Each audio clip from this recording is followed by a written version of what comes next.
Assalamualaikum warahmatullahi wabarakatuh. Akhirnya kelompok 9 yang beranggotakan 5 orang akan mempresentasikan materi yang berjudul perkawinan dalam sistem hukum Islam. Kami menyusun makalah ini untuk memenuhi tugas akhir mata kuliah hukum Islam dengan dosen pengampu Ibu Eli Nurlaidi SHMH. Di sini saya tidak sendirian.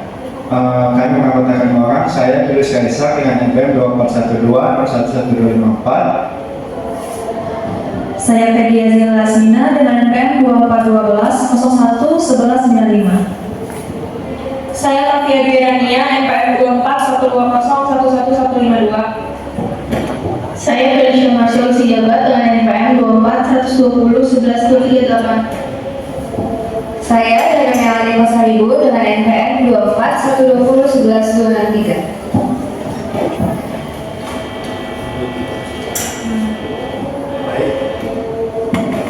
Baik, tanpa berlama-lama, langsung saja kita ke materi. Baik, di sini ada materi pertama yaitu mengenai legalitas hukum perkawinan. Di Indonesia, legalitas perkawinan tidak hanya dinilai dari sudut pandang agama, tetapi juga dari aturan negara.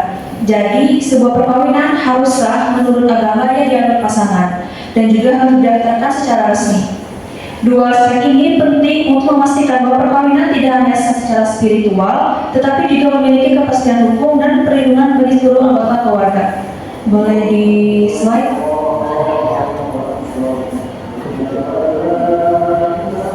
Yang pertama itu legalitas menurut hukum Islam atau fikih. Dalam hukum Islam, suatu pernikahan dianggap sah jika memenuhi rukun dan syarat, yaitu adanya calon suami istri, wali, dua saksi yang adil, dan ijab kabul. Karena itu, pernikahan yang tidak didaftarkan negara atau dikasiri sebenarnya tidak didaftarkan negara tetap sah secara agama selama unsur-unsur tersebut terpenuhi. Namun, dalam praktiknya, hanya mengandalkan keabsahan agama sering menimbulkan masalah. Banyak kasus yang menunjukkan bahwa nikah siri membuat posisi istri dan anak menjadi rentan karena tidak adanya dokumen resmi.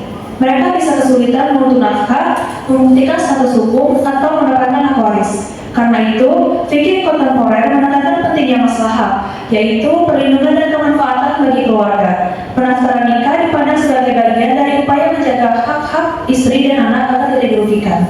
Boleh di next?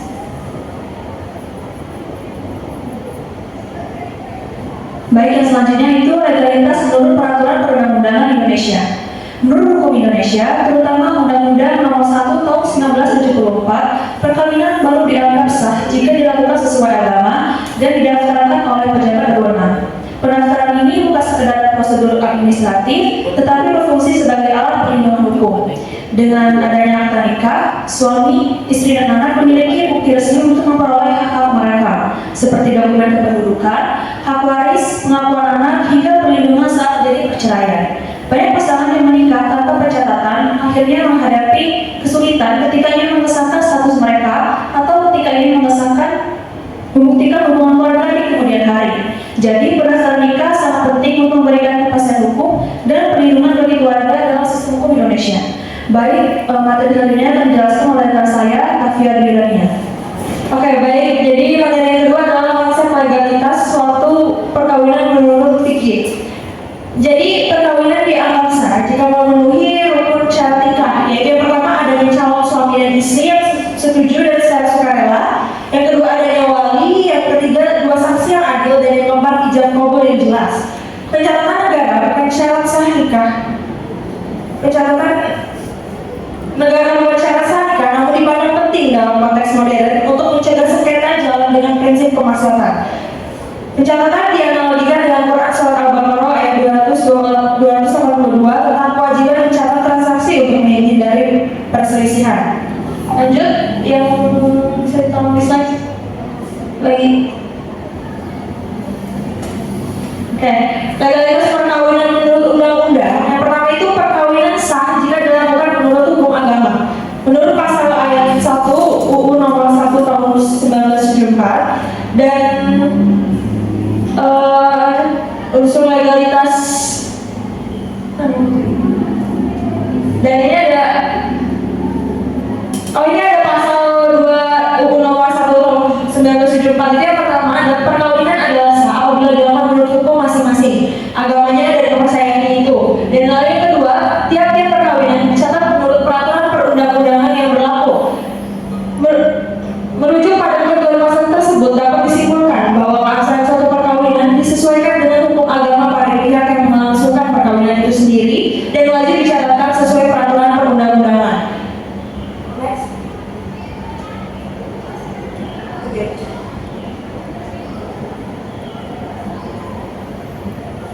Oke. Unsur-unsur legalitas perkawinan itu yang pertama ada syarat agama. Perkawinan dianggap sah jika sesuai dengan hukum agama atau kepercayaan yang dianut oleh kedua belah pihak. Yang kedua, syarat administrasinya.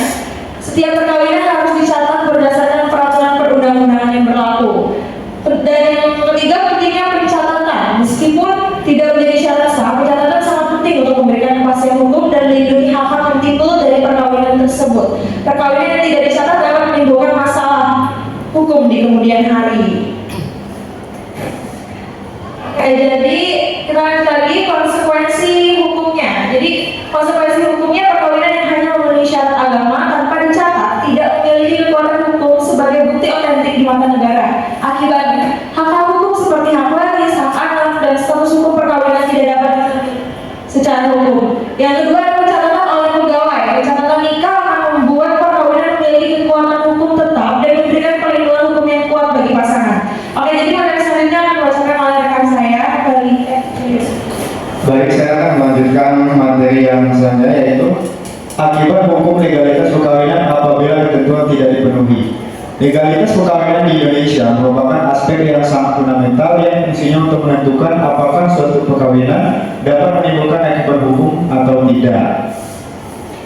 Dalam hukum positif Indonesia, perkawinan tidak hanya dilihat dari aspek keagamaan saja, melainkan juga harus memenuhi aspek administrasi negara. Dan hal ini tertuang jelas dalam pasal 2 Undang-Undang Nomor 1 Tahun 1974 tentang perkawinan yang mengatur bahwa perkawinan sah apabila dilakukan menurut agama dan setiap perkawinan harus dicatatkan oleh pejabat negara yang bertugas.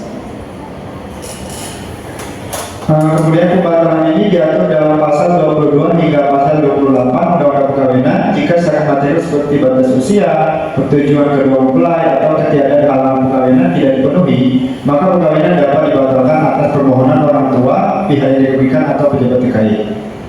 Nah, kedudukan hukum suami istri dalam undang-undang itu jika tidak memenuhi syarat administrasi berupa pencatatan, maka perkawinan dianggap tidak sah menurut hukum negara meskipun mungkin sah menurut agama. Menurut Sudarsono, status hukum sebuah perkawinan baru akan diakui apabila ia tercatat secara sah tanpa pencatatan. Negara tidak dapat mengakui keberadaan suatu perkawinan secara hukum. Next. Selanjutnya yaitu akibat hukum lain yang berkenaan dengan harta dalam hukum Islam. Akibat lain adalah dalam hal hak waris antara suami dan istri. Dalam hukum waris dari hukum Islam, hukum adat maupun kitab undang-undang hukum perdata, hubungan pewarisan bisa muncul karena adanya hubungan perkawinan sah. Jika perkawinan tidak tercatat, hubungan kewarisan tidak akan timbul, sehingga pasangan tidak saling menjadi ahli waris. Hal ini dapat menimbulkan sengketa apabila kemudian hari salah satu pasangan meninggal dunia, terutama jika harta kekayaan diperoleh bersama selama hidup bersama. Next.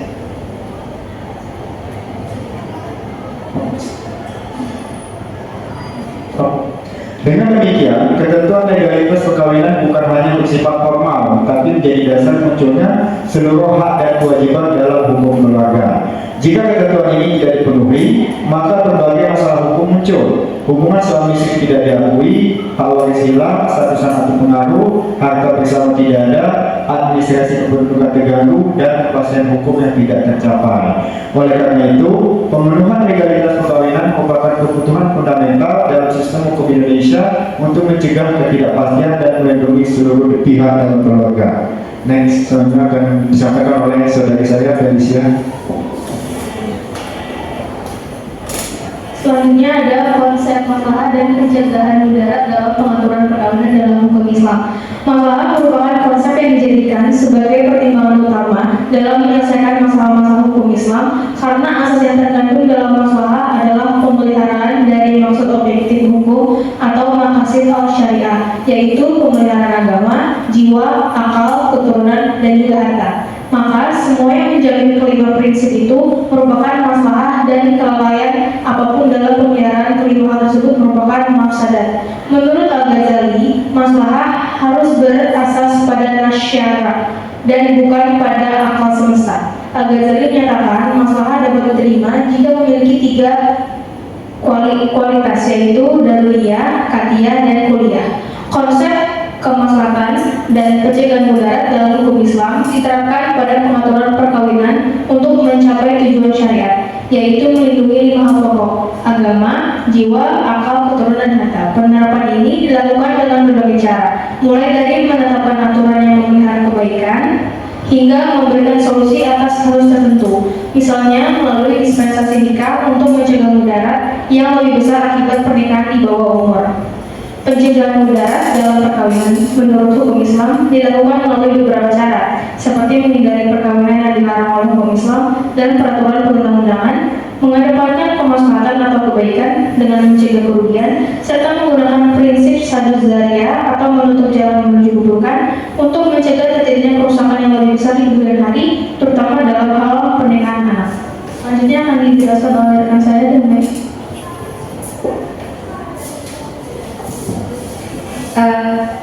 Selanjutnya adalah peran negara dalam tercapainya maslahah dan perlindungan.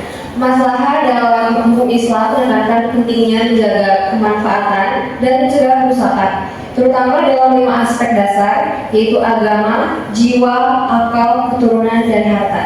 Dalam konteks perkawinan, prinsip ini menjadi dasar bahwa keluarga harus menjadi tempat yang aman, stabil, dan memberi perlindungan bagi setiap anggotanya. Karena itu, negara memiliki peran penting untuk memastikan bahwa perkawinan tidak hanya sah secara agama, tetapi juga memiliki perlindungan hukum yang kuat. Negara menjalankan fungsi tersebut melalui pencatatan perkawinan, penyusunan regulasi, serta pengaturan hak dan kewajiban dalam rumah tangga. Langkah-langkah seperti ini tercakup: yang pertama, penetapan usia minimal nikah, pengaturan poligami, dan perlindungan anak dibuat untuk mencegah kerusakan sosial serta memastikan keadilan bagi pihak yang rentan.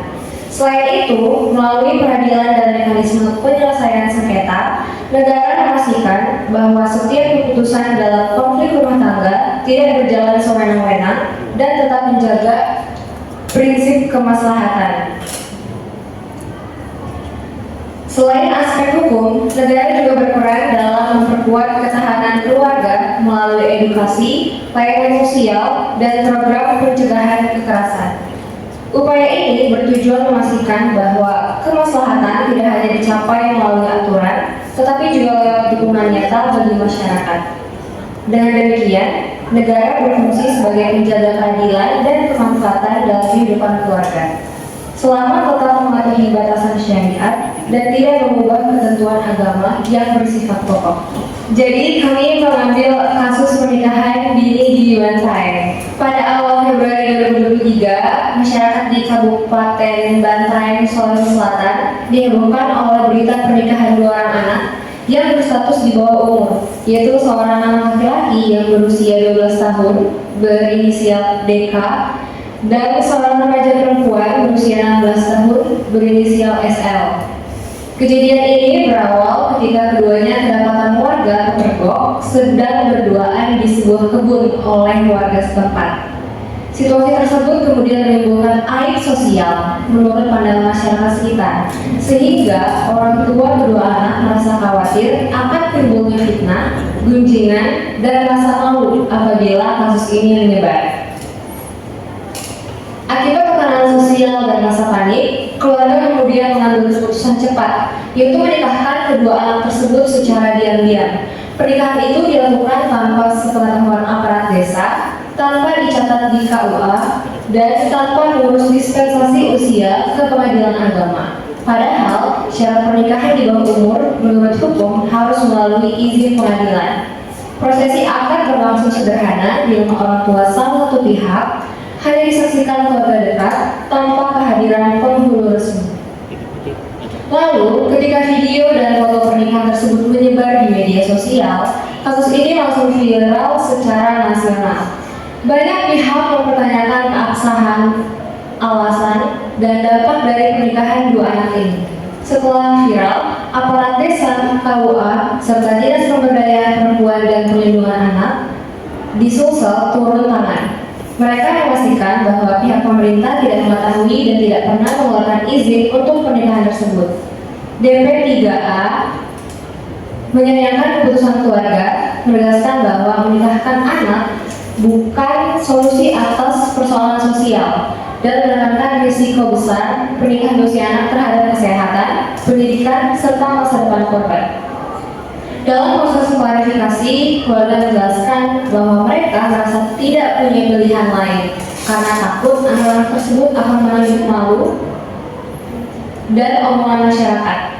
Pihak pemerintah kemudian memberikan pendampingan psikologis, edukasi hukum, dan pembinaan keluarga. Pemerintah juga menegaskan bahwa secara hukum pernikahan itu tidak tercatat secara sah, sehingga status hukumnya tidak kuat, baik bagi pasangan maupun bagi anak di masa depan. Baik, kesimpulan dari kasus tersebut yang berkaitan dengan Undang-Undang Perkawinan Nomor 1 Tahun 74, kasus pernikahan dini dibantai melanggar beberapa ketentuan Undang-Undang Perkawinan, diantaranya yaitu Pasal 7 ayat 1 yaitu melanggar batas usia yaitu minimal 19 tahun. Kemudian pasal 7 ayat 2 dan 3 dilakukan tanpa dispensasi pengadilan. Pasal 6, izin orang tua tidak cukup untuk mengesahkan pernikahan di bawah umur. Pasal 2 ayat 2, pernikahan tidak tercatat di negara dan bertentangan dengan prinsip perlindungan anak dalam Undang-Undang Nomor 35 Tahun 2014. Secara hukum, pernikahan tersebut tidak sah dan tidak memiliki kekuatan administratif karena tidak melalui mekanisme yang diwajibkan aturan pernikahan dini pada anak. Baik, kami sekarang membuka sesi diskusi. Jika ada yang ingin pertanyaan yang diajukan, silakan ajukan. Perkenalkan, nama saya Nikolas Rizky Ramadan, anak IPM 2412011569 dari kelompok 12. Izin bertanya, meskipun ulama fikih klasik menyatakan ketika siri tetap sah secara agama, mengapa pandangan hukum Islam modern dan fatwa ulama saat ini cenderung mengkritik dan mengharamkan praktik ini? Sekian pertanyaan dari saya. Ya, apakah ada lagi yang ingin ditanyakan, didiskusikan? Tidak. Perkenalkan, nama saya Muhammad Siddiq, IPM 2412011568. Di sini saya menanyakan tentang, kan tadi pernikahan itu harus dicatat ya. Jadi misalkan, jadi apa konsekuensinya jika pernikahan itu tidak tercatat gitu, atau nikah siri dalam negara? Mungkin itu saja. Tidak. Baik, terima kasih atas pertanyaannya. Izinkan kelompok kami untuk mendiskusikan terlebih dahulu.